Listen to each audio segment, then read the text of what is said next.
Good morning. I am sitting on the floor in my craft room contemplating a project that I have absolutely no idea how to do, and it involves power tools. And I don't use a lot of power tools. I usually leave that for my husband, but he's at work and I want to get this done. And he did buy me my own tools for these kinds of situations. So I should probably use them, right? So I have a cushioned Ottoman that I made a couple of years ago. It was good at the time because it was one of my first projects of that kind, but now I want to do it better. And last night I was playing Skippo with my kids. No, we weren't. We were playing dominoes. We play Skippo every night before bed, but last night we switched it up and played chicken foot. But my son was leaning on it, and I cut down, what I did was I took a lac coffee table from IKEA, and I cut down the legs, and I put memory foam on top, and I covered it to make it like an ottoman. And so my son was leaning on it with his belly, but I'd noticed that the legs were starting to just not sit the way that they used to. I mean, let's face it, lac coffee tables were not made to be sat on. And he was leaning forward, so he's on it, kind of like belly surfing on it. And he leaned forward to do something, and the leg collapsed. So, we need something better. And so, this is what happened. So we've got this. It like broke off. And I'm gonna turn this around. This is what we've got left. So this is the MDF coffee table. This is really poorly stapled on, and I just want to make it look better. So I went to Home Depot this morning and picked up legs and little thingies to screw the legs into, so that will be more sturdy.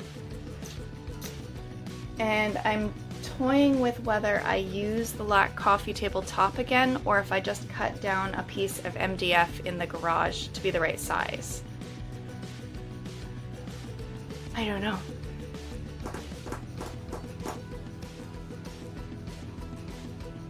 I'm gonna pull this apart and see what I come up with, and I thought I would take you along on this very sketchy journey. Alright, so the first thing that I'm doing is just using a screwdriver to pry out all of those staples, and I have a pair of pliers to pull out the really stubborn ones, and then I'm unscrewing the legs because I realized partway through that they were sitting on top of the fabric, so that was going to get in the way. And I'm just continuing to pop out the staples little by little. I wish it went this fast in real life, but it doesn't. But it didn't actually take me that long. It probably took me about 10 minutes to get it all apart. My husband actually ground down the end of this screwdriver, so it's kind of, I don't know, skinnier at the end. And it works great for pulling out staples and prying things apart, so that's what we're doing.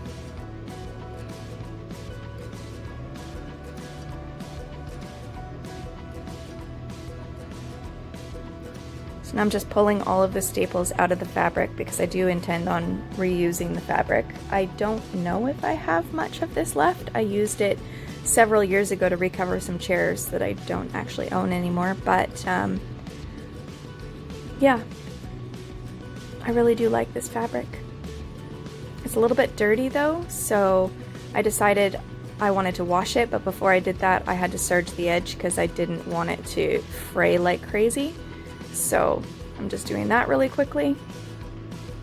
It's not a perfect square, so we kind of fought with figuring out where the corners were, but it all worked out in the end. It's fine.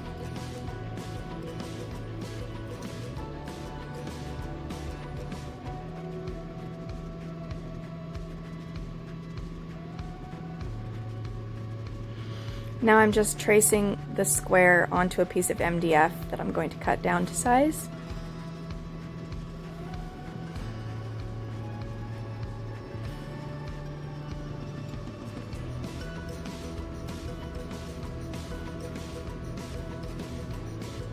I was quite proud of myself. I figured out how to use that without any instructions. Pretty sure my husband told me once how to use it, but, you know, I didn't remember. I knew it had a safety somewhere. I figured it out.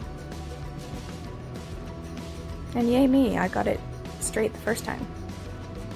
Now, this time I decided to cover everything with batting because the other table, well, same table, but the last time I didn't, and I found that I didn't love how hard the edges looked. You could see every imperfection in the foam, and I just really didn't love that. So I did this just to kind of soften up the edges.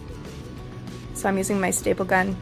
It doesn't like to go into MDF, so I go in with a hammer and just kind of flatten everything down. I used a lot of staples, but I didn't want it to come apart, and I have children, so, you know, it gets a lot of love.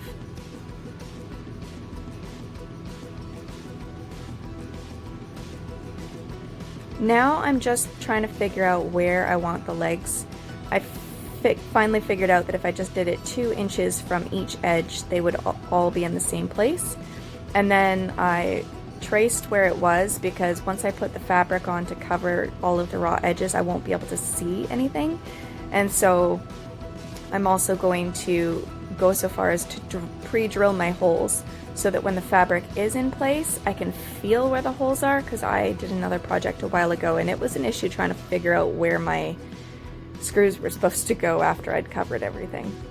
I don't know how the professionals do it, but this is how I did it. This is the fabric that's going to cover the bottom and cover up all of those ugly edges. And after washing and drying my fabric, it's a little bit wrinkly, but it's going to get stretched tight, so that won't matter. I'm just stapling it on. I don't know what the correct way to do this is, but I opted for doing opposite edges, so I just put one staple on the one side and then pulled everything tight and stapled the opposite side, and I did the same thing on the other 2 sides as well. And then the corners, I just tried to make them as even as possible and then just stapled like crazy to make sure it all stayed. And then I trimmed off the corners, the excess fabric, so that it wouldn't, you know, bulge when I put the cover on.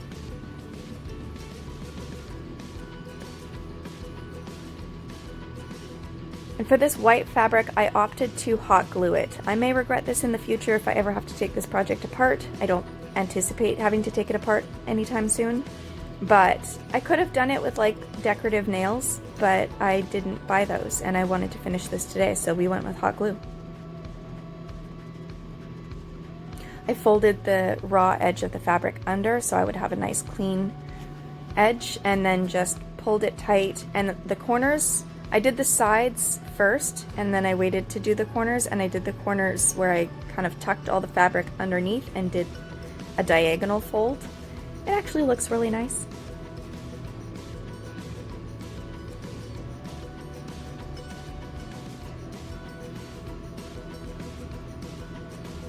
And now I'm just feeling for those holes so that I can put the supports for the legs on.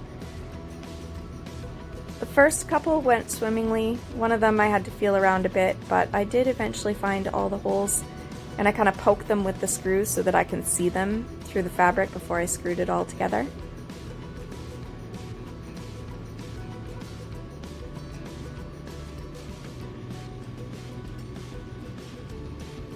I am really proud of how this came out. I love it. I think those legs are so cute.